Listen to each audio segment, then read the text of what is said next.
Hello అండి, అందరికీ నమస్తే. Welcome to red TV. So ప్రస్తుతం కుల వర్గీకరణ అమలయ్యింది. మరి దీనికి సంబంధించి ఎలాంటి ఉన్నాయి, మరి దీంట్లో ఎలాంటి సందేహాలు ఉన్నాయి అనేది ఖచ్చితంగా తెలుసుకోవాల్సిందే. సో మనం ప్రస్తుతం మనతో పాటు ఇక్కడ కాసిం రాజు గారు ఉన్నారు, ఆయనతో మాట్లాడదాం. ఆయన ఏం చెప్తారనేది. సో ప్రస్తుతం మనతో పాటు కాసిం సార్ ఉన్నారు. సార్, ఈ 30 ఏండ్ల పోరాటం తర్వాత ఇప్పుడు 9% వచ్చింది. మీరు హ్యాపీగా ఉన్నారా? అమ్మా, వచ్చిన ఏ చిన్న అవకాశం దొరికినా, ఏ చిన్న ప్రయోజనం జరిగినా సంతోషపడే వాళ్ళం. ఎందుకంటే అవకాశాలకు దూరమై అంటరానితనాన్ని అనుభవించి ఎన్నో రోజులుగా బాధపడిన వాళ్ళం కనుక ఇప్పుడు వచ్చిన ఈ 9% మేము స్వీకరిస్తున్నాం. స్వీకరించి సేమ్ టైం ఇంకా మా జనాభా దామాష ప్రకారం రావలసిన వాటి కోసం మేము అడుగుతాం, పోరాటం చేస్తాం. ఓకే, అంటే మందకృష్ణ మాదిగ గారు ఒక మాట అంటున్నారు, అంటే మాకు 9% సరిపోదు, 11% కావాలి అని చెప్పేసి అంటున్నారు. అంటే మీరు కూడా అదే కోరుకుంటున్నారా?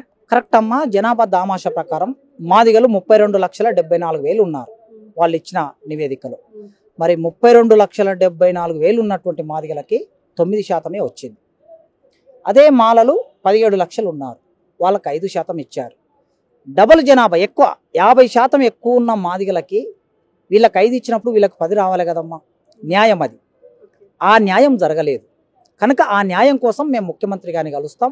మాదిగ మేధావుల వేదిక తరపున ముఖ్యమంత్రి గారికి విజ్ఞప్తి చేసి మాట్లాడతాం.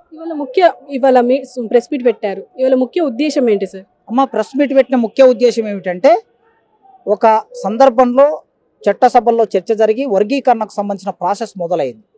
ఆ ప్రాసెస్లో భాగంగా ప్రభుత్వం ముందుకెళ్ళినప్పుడు అందులో ఉన్న ఏమైనా చిన్న చిన్న లోపాలు ఉంటే, గ్యాప్స్ ఉంటే వాటిని ప్రభుత్వం దృష్టికి తీసుకెళ్లటం మొదటి ఉద్దేశం. రెండో ఉద్దేశం, రేవంత్ రెడ్డి గారు మొదటి నుంచి కమిట్మెంట్తో వారు వర్గీకరణ చేయడం కోసం నిలబడి ఈ పని చేశారు. అందుకే వారికి థ్యాంక్స్ చెప్పడం అనేది కనీస ధర్మంగా మేము భావించి ఇవాళ ప్రెస్ మీట్ పెట్టాము. సో ఇప్పుడు ఇందులో ఇంకా గ్యాప్స్ ఫిల్ చేయడానికి ఇంకేమైనా ఉంది అంటారా ఈ వర్గీకరణలో? ఖచ్చితంగా ఉందమ్మా. కొన్ని కులాలు కేటగిరీ 1, కేటగిరీ 2, కేటగిరీ 3లో ఇక్కడి కులాలు అక్కడ, అక్కడి కులాలు ఇక్కడ వేరువేరుగా మారాయి. ఆ కులాలను కూడా సరిచేయవలసిన అవసరం ఉన్నది, అది ఒక గ్యాప్. రెండోది, మాదిగలకి దక్కవలసిన 10%, 11% మాదిగలకి దక్కలే, 9% దక్కింది, అది కూడా ఒక గ్యాప్. ఈ 2 గ్యాప్స్ను ఫుల్ఫిల్ చేయవలసిన బాధ్యత ప్రభుత్వం మీద ఉన్నది. రేవంత్ రెడ్డి గారు దీన్ని ఆలోచిస్తారని, రేపు రాబోయే జీవోలో దీన్ని సరి చేస్తారని నేను కోరుకుంటున్నాను. Thank you very much. So ప్రస్తుతం మనతో పాటు రాజేందర్ గారు ఉన్నారు, మాదిగ ఇంటలెక్చువల్ ఫోరం అధ్యక్షులు. సార్ నమస్తే సార్. ఇప్పుడు వస్తున్న ఈ కుల వర్గీకరణలో బీసీ వర్గీకరణ ఉంది, ఎస్సీ వర్గీకరణ ఉంది. అయితే ఇందులో ఇంకా లోపాలు ఉన్నాయి అని చెప్పేసి అంటే ఇతర వాళ్ళు అంటున్నారు. దీని గురించి మీరేం చెప్పదలుచుకున్నారు? అసలు ఒక క్లారిటీగా చెప్పాలి అంటే మీరు ఎలా చెప్తారు? ముఖ్యంగా ఎస్సీ వర్గీకరణ అనేది గత 30 సంవత్సరాల నుంచి పోరాటం జరుగుతుందమ్మా. 2000 నుంచి 2004 వరకు గౌరవ చంద్రబాబు నాయుడు గారు ముఖ్యమంత్రి ఉన్నప్పుడు ఉమ్మడి ఆంధ్రప్రదేశ్లో అమలు జరిగింది. అప్పుడు మాదిగలకు, మాదిగ ఉప కులాలకు కొంతమంత విద్యారంగంలో కావచ్చు, ఉద్యోగ రంగంలో మేలు జరిగింది. తర్వాత సుప్రీంకోర్టు ఒక టెక్నికల్ రీజన్ మీద దాని మీద కొట్టేయడం జరిగింది. దాని తర్వాత ఉద్యమాలు జరుగుతూ ఇప్పుడు 30 సంవత్సరాల్లో మళ్ళీ సుప్రీంకోర్టే రీఓపెన్ చేసి ఇది సామాజిక కోణం లోపల ఆర్టికల్ 14, 15(4), 16 ప్రకారం అందరికీ ఈక్వల్ ఆపర్చునిటీ రావాలా. ఎందుకంటే బాబాసాహెబ్ గారు కూడా, అంబేద్కర్ కోరుకున్నది కూడా అన్ని వర్గాలకు, ఎస్సీలలో ఉన్న వాళ్ళకు రిజర్వేషన్ పొందుపరిచాడు 15%. అది అన్ని వర్గాలకు పొందుతలేదు అనేది కాలక్రమేణా తెలిసింది. ఓన్లీ మాలలు, మాదిగలే అనుభవిస్తూ ఉన్నారు. వీళ్ళే రాజకీయ నాయకులు, మంత్రులు అయ్యారు, వీళ్ళే కలెక్టర్లు అయ్యారు, ఐపీఎస్లు అయ్యారు. మిగతా అట్టడుగు వర్గాలు ఇంకెవరైతే ఉన్నారో వాళ్ళకు రాజకీయమైనటువంటి ప్రాతినిధ్యం లేదు, విద్యారంగం లేదు, ఉద్యోగ రంగం లేవు. కాబట్టే దీన్ని సబ్ క్లాసిఫికేషన్ చేయాలని పెద్దలు గౌరవనీయులు మందకృష్ణ గారు గత 30 ఏళ్ళ నుంచి అన్ని వర్గాలకు ప్రాతినిధ్యం జరగాలి, సబ్ క్లాసిఫికేషన్ జరగాలి, అప్పుడే న్యాయం జరుగుతుంది అనే దాని మీద ఒక ఉద్యమం జరుగుతూ వస్తుంది. దాని పర్యవసనంగా సుప్రీంకోర్టుకి వెళ్ళడము, పంజాబ్ నుంచి, హర్యానా నుంచి. ఆ సుప్రీంకోర్టు తీర్పులో ఏం చెప్పారంటే, అన్ని రాష్ట్రాలు కూడా మీ రాష్ట్రాలు ఈక్వల్ ఆపర్చునిటీ అంటే ఈ ఉన్న within 15% సబ్ క్లాసిఫికేషన్ చేసుకొని అన్ని వర్గాలకు మేలు జరిగేటట్టు, అన్ని వర్గాల అభివృద్ధి జరిగేటట్టు సామాజిక న్యాయము మన అంటే స్టేట్ గవర్నమెంట్స్కి అప్పచెప్తూ ఒక తీర్పు చెప్పింది. ఆ తీర్పుకు అనుగుణంగానే గౌరవ ముఖ్యమంత్రి రేవంత్ రెడ్డి గారు ఆగస్టు 1 రోజు అసెంబ్లీలో అనౌన్స్ చేయడము, దానికి అనుగుణంగా అన్ని వేదికల మీద నేను ఇది వర్గీకరణ చేసి తీరుతా అని చెప్పాడు. దాన్ని మొన్న ఫిబ్రవరి 4 రోజు అన్ని పార్టీల సహకారంతో మరి ఏకగ్రీవంగా దాన్ని ఆమోదించుకోవడం, ఏకసభ్య కమిషన్ వేయడము, ఏకసభ్య కమిషన్ 2 నెలల 15-20 రోజుల లోపల అది రిపోర్ట్ చేయడం. ఎందుకంటే ఇది టెక్నికల్గా కూడా ఎక్కడ కూడా ఎవరికి మాట్లాడడానికి ఛాన్స్ ఇవ్వకుండా, అంటే అపోహలకు తావు ఇవ్వకుండా ముఖ్యమంత్రి గారు ఏకసభ్య కమిషన్ వేశాడు, మినిస్ట్రీ సబ్ కమిటీ వేశాడు ఉత్తమ్ కుమార్ రెడ్డి గారి ఆధ్వర్యంలో. ఇవన్నంతా ప్రాసెస్ చేశాడు. గత ఆగస్టు నుంచి సెప్టెంబర్, అక్టోబర్, నవంబర్, డిసెంబర్, జనవరి, అంటే 6 నెలల్లో ఈ ప్రాసెస్ జరిగిన తర్వాత ఎవరి జనాభా ఎంత ఉన్నది అనేది లెక్కలు తీసిన తర్వాత 3 గ్రూపులుగా విభజించి గ్రూప్ 1లో సంచార జాతులు, కొన్ని బుడిగ జంగాలను వేయడం జరిగింది. గ్రూప్ 2లో మాదిగ ఉపకులాలు 18 కులాలను వేయడం జరిగింది. గ్రూప్ 3లో మాల ఉపకులాలు 25 కులాలను వేయడం జరిగింది. వారి జనాభా కూడా ఫస్ట్ గ్రూప్లో 1,70,000 73,000, తర్వాత గ్రూప్ 2లో వచ్చేసరికి 32,74,000 జనాభా ఉన్నది. ఒక సింగిల్ లార్జెస్ట్ కమ్యూనిటీ 32 లక్షలు మాదిగ కమ్యూనిటీ ఉంది. మిగతా సబ్ కమ్యూనిటీస్ కలిపి 74,000. అదేవిధంగా మాల ఇది అన్ని కలిపితే 17,71,000 ఉన్నాయి. వాళ్ళ జనాభా, మరి ఆర్థిక అభివృద్ధి, విద్యా అభివృద్ధి, ఉద్యోగాలలో ఎంత శాతం ఉన్నదని డాటా తీసుకున్న తర్వాతనే ఎంపీరికల్ డాటా ప్రకారమే దీన్ని 1%, 9%, 5%గా గ్రూప్ 1, గ్రూప్ 2, గ్రూప్ 3కి విభజించి కమిషన్ రిపోర్ట్ సబ్మిట్ చేసింది జస్టిస్ ఏకసభ కమిషన్. ఆ రిపోర్ట్ను ఉన్నట్టుగా పార్లమెంట్ అసెంబ్లీలో మరి చర్చించి అన్ని పార్టీలు కూడా ఏకగ్రీవంగా ఆమోదించినాయి. కాబట్టి ఇది ఎక్కడ కూడా ఎవరికి కూడా అపోహలు ఉండడానికి లేదు, ఎక్కడ కూడా ఇది చేయడానికి లేదు. కానీ దీంట్లో చాలా లోపాలు ఉన్నాయి అని చెప్పేసి అంటున్నారు. ఈవెన్ మందకృష్ణ గారు కూడా ఒక మాట అన్నారు, అంటే 9% కాదు మాకు కావాల్సింది 11% అని చెప్పేసి అంటున్నారు. అసలు ఎందుకు ఇలాంటి విభేదాలు వస్తున్నాయి అంటారు? మేడం, ఒక్కటే ఏంటంటే జనాభా ఒక్కటే ప్రాతిపదిక తీసుకోలేదు ప్రభుత్వం. జనాభా యొక్క కాకుండా ఎంపిరికల్ డాటా అంటే ఆర్థిక అభివృద్ధి, సామాజిక అభివృద్ధి, మరి విద్యారకంగా ఉద్యోగాలలో కూడా 4 ఫ్యాక్టర్స్ తీసుకున్నారు.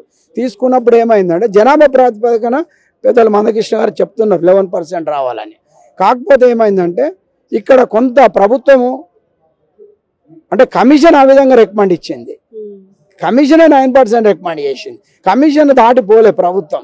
కమిషన్ దాటిపోతే మళ్ళీ కొత్త వాటికి అవకాశం ఇవ్వాల్సి వస్తుంది, రాజకీయాలకు అవకాశం ఇవ్వాల్సి, ప్రతిపక్షాలు విమర్శించే పరిస్థితి కూడా ఉంటుంది. కాబట్టి నేను అనుకుంటున్నా గౌరవ ముఖ్యమంత్రి గారు కమిషన్ రిపోర్ట్ని అదేవిధంగా ఆమోదిస్తే అందరికి కూడా సమంగా న్యాయం జరిగినట్టు అవుతుంది. కాబట్టి పొలిటికల్ ఇంటర్వెన్షన్ లేకుండా ఏకసభ్య కమిషన్ని ఇచ్చేశారు. కాకపోతే ఇప్పుడు ఉన్న జనాభా 18% ఎస్సీలు ఉన్నారు. దాని ప్రకారం ఇంకొక 1.5% మాదిగలకు రావాలి, 10.5% రావాలి. ఇప్పుడు మాత్రం ఒక 9.5 వస్తే 100% ఫుల్ఫిల్ అయ్యేది. కాకపోతే ఇక డిఫరెంట్ కోణంలో సామాజిక న్యాయం జరిగినప్పుడు ఏకసభ్య కమిషన్ యొక్క రికమెండేషన్ వాళ్ళు ఏం ఆలోచించారో పెద్దలు జస్టిస్ కాబట్టి మనం ఇక్కడ వాళ్ళని కామెంట్ చేయడానికి లేదు.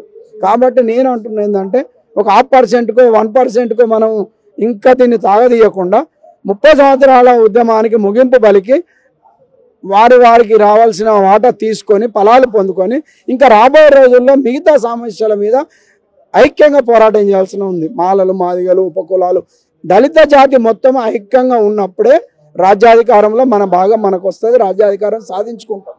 ఇప్పుడు బీసీలంతా ఒకటే అవుతున్నారు, ఎస్సీలు కూడా ఒకటి కావాల్సిన అవసరం ఉంది. ఓన్లీ రిజర్వేషన్ వర్గీకరణ ఒక్కటే కాదు అభివృద్ధికి. ఇంకా బీసీ మన ప్రైవేట్ రంగంలో రిజర్వేషన్ తీసుకోవాలి. విద్యా సంస్థలు, ప్రైవేట్ విద్యా సంస్థలు, ప్రైవేటు పబ్లిక్ రంగ సంస్థలు, వాళ్ళకు కూడా రిజర్వేషన్ పోరాటం. బ్యాక్లాగ్ రిక్రూట్మెంట్ 1000 పోస్టులు ఖాళీ ఉన్నాయి యూనివర్సిటీలలో, వాటి కోసం పోరాటం చేయాలి. కాబట్టి నేను అనేది మందకృష్ణ గారికి కృతజ్ఞత తెలియజేస్తా ఉన్నాను. ఆయన పోరాట పటిమకు, ఆయన డెడికేషన్కు అందరం స్వాగతించినాం, అందరం మద్దతు తెలిపినాం. ఈరోజు కూడా ఆయన డిమాండ్ చేయడం తప్పలేదు. ఇది ప్రభుత్వంతో మేము డిస్కస్ చేస్తాము, గౌరవ ముఖ్యమంత్రి గారి దృష్టికి తీసుకెళ్తాం.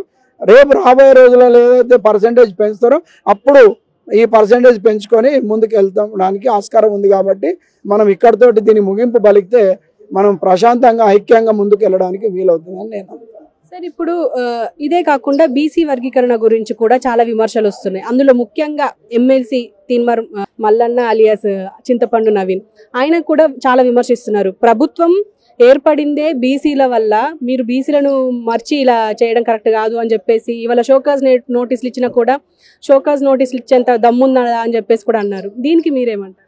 యాక్చువల్గా ఈ వ్యవస్థలోనే స్వాతంత్రం వచ్చి 77 సంవత్సరాల కాలం లోపల ఉన్నత వర్గాలది ఆధిపత్యం అయిందండి. ఆయన అన్నది వాస్తవం. అంటే బీసీలు కొంత అనగదొక్కబడ్డరు, ఇంకా ఎస్సీలు ఇంకా అనగదొక్కబడ్డరు. వీళ్ళు ఓటర్స్ అనే ఉండిపోయినారు తప్ప రాజ్యాధికారంలోకి రాలేదు. ఎందుకు రాలేదంటే మీడియా ఉన్నత వర్గాలది, డబ్బులు ఉన్నత వర్గాలవి, ఉన్నత వర్గాల దగ్గరే అన్నీ ఉన్నప్పుడు మీడియా, మనీ, మాఫియా అంతా కూడా ఉన్నత వర్గాల దగ్గర ఉన్నప్పుడు నువ్వు బీసీలు కానీ ఎస్సీలు కానీ ఎస్టీలు కానీ ఏ విధంగా రాజ్యాధికారంలోకి వస్తారు? బాబాసాహెబ్ అంబేద్కర్ గారు ఏం చేశారు? ఓటు హక్కు అందరికి సమానం ఇచ్చాడు. కానీ వీళ్ళు ఓటర్స్ అనే ఉన్నారు బీసీలు ఎస్సీలు, కానీ వీళ్ళు రూలర్స్గా రాలేకపోయారు. ఇప్పుడు రూలర్స్గా రావాలంటే అందరం ఒకటి కావాలి. బీసీ ఎస్సీ ఎస్టీ మైనార్టీస్ అందరూ ఒకటి కావాలని మన మానేవారు కాన్స్టిట్యూషన్ ఎప్పుడో పిలిపించి ఉత్తరప్రదేశ్లో ప్రూవ్ చేశారు. మాయావతి గారు 3-4 సార్లు ముఖ్యమంత్రిని చేశాడు. కానీ ఇక్కడ తెలంగాణ ఆంధ్రప్రదేశ్లో చేయలేకపోతున్నాం. నేను ఇప్పుడు అనేది అదే, బీసీలు ఎస్సీలు ఎస్టీలు మైనార్టీలు ఒకటి కావాలి, రాజ్యాధికారం సాధించుకోవాలి, బీసీ ముఖ్యమంత్రిని చేయాలనే దానిలో నేను కూడా ముందుంటా. ఎందుకంటే బీసీ ముఖ్యమంత్రి ఎట్లయితే మనం ఏదో గొడవలు చేసుకుంటూ కాదు, నీ ఓటు ద్వారా చూపెట్టు. నీ బీసీలందరూ ఎస్సీలందరూ ఒక్క బీసీకి ఓట్లు వేయండి, మెజార్టీ ఎమ్మెల్యే సీట్లు గెలిపించుకోండి, అప్పుడు బీసీ ముఖ్యమంత్రి అవుతారు. కాబట్టి దీన్ని మనం రాజకీయంగా ఏదో చేసి విమర్శిస్తే రాదండి. తిరుమల మల్లన్న కూడా ఆ పార్టీలో ఎమ్మెల్సీ గెలిచి మళ్ళీ అక్కడ విమర్శించడం అనేది సరైన పద్ధతి కాదు. కాకపోతే ఏంటంటే ఆయనకున్న ఆవేశం బీసీలకు అన్యాయం జరుగుతుంది, దాన్ని ఎత్తి చూపు డిస్కషన్ చేయి. ఇప్పుడు ఎస్సీల వర్గీకరణ 30 ఏళ్ళు జరిగింది, ఇది ఒక 3-4 ఏళ్ళు దీని మీద డిస్కషన్ చేసి బీసీలందరినీ కూడగట్టండి, ఎస్సీలను కూడగట్టండి, ఎస్టీలను కూడగట్టండి. ఎవరికైతే అన్యాయం జరిగిందో అనగారిన వర్గాలను కూడగట్టి బహుజన రాజ్యం కోసం, బహుజన రాజ్యాధికారం కోసం మీరు నడుము కట్టండి, మేమందరం మద్దతు ఇస్తాం, మేమందరం మీతో ఉంటాము. అప్పుడే న్యాయం జరుగుతుంది, అప్పుడే నిజమైన సామాజిక న్యాయం, రాష్ట్రం అభివృద్ధి, దేశ అభివృద్ధి జరుగుతుందని నేను నమ్ముతాను. Thank you sir, thank you very much. నమస్తే సార్. సార్, కులగణనకు సంబంధించి మీరు ఏం చెప్పదలుచుకున్నారు? అసలు అంటే దీనికి చాలా విమర్శలు వస్తున్నాయి, మీరు చూస్తూనే ఉన్నారు, దీని గురించి మీరేం చెప్తారు? అంటే విమర్శలు ఎక్కడ రావట్లేదు. కులగణన అనేది కూడా చాలా సైంటిఫిక్గా హేతుబద్ధంగా చేసినటువంటి కులగణన. కాబట్టి వాటి పట్ల కొంతమంది అంటే రకరకాల ఆలోచనలతోటి, రకరకాల అప్లికేషన్స్ తోటి మాట్లాడుతూ ఉన్నారు. కాబట్టి ఆ మాటలన్నింటినీ కూడా రాష్ట్ర ప్రభుత్వము అంటే ఏ విషయాన్ని ఎట్లా తీసుకోవాలి, ఏ విషయాన్ని ఎట్లా గౌరవించాలనేది ఇది ప్రజా పరిపాలన రేవంత్ రెడ్డి గారి నాయకత్వంలో కొనసాగుతున్నది. ప్రజా పరిపాలన అందరి మాటలు గౌరవిస్తుంది, అన్ని విషయాలని సేకరిస్తుంది, అధ్యయనం చేస్తుంది. కానీ గత ప్రభుత్వంలో చూడండి, ఎక్కడన్నా కులగణన జరిగిందా, వర్గీకరణ జరిగిందా, ఎవరన్నా గౌరవించిరా, ఎవరన్నా అసలు సామాజిక విషయాల పట్ల, సామాజిక అంశాల పట్ల ఎక్కడన్నా అది ఉన్నదా? కాబట్టి గత ప్రభుత్వానికి ఈ ప్రభుత్వానికి గదే తేడా.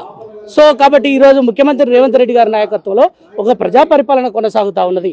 అది ఎస్సీ వర్గీకరణ విషయంలో 30 ఏళ్ల పోరాటంలో ఈరోజు ముగింపు పలికి మాదిగలకు సిద్ధశుద్ధితో ఎస్సీ వర్గీకరణ అమలు చేయడం అంటే అసలు చాలా మందికి అనుమానాలు ఉన్నాయి.